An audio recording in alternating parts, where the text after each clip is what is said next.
आज शाळेचे आणि कॉलेजचे दिवस आठवले. कारण शाळेत कॉलेजमध्ये असताना आई किंवा बहीण दोघीही थालीपीठ बनवायच्या. असं नाही की फक्त संडेलाच, मध्ये सुद्धा. आणि तो खमंग वास खरंच लवकरच आली यायची. आणि मग आई छानपैकी गरमागरम थालीपीठं बनवून द्यायची आणि मी आयतं खायची.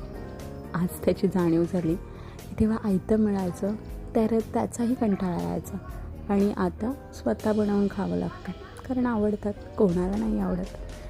थालीपीठ आणि त्याच्याबरोबर दही किंवा मग गरमागरम मस्त चहा, किती सुंदर कॉम्बिनेशन आहे हा.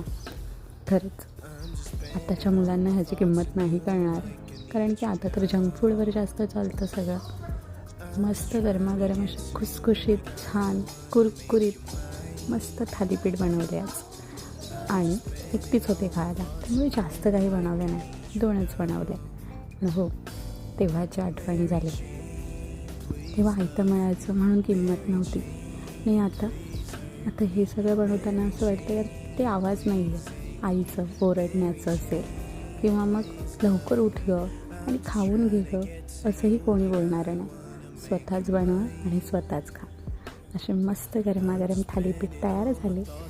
दही आणि मस्त चहा म्हणजे वाव, चहाशिवाय माझी सकाळच होत नाही. आणि असं मस्तपैकी खाल्लं. Tata bye bye.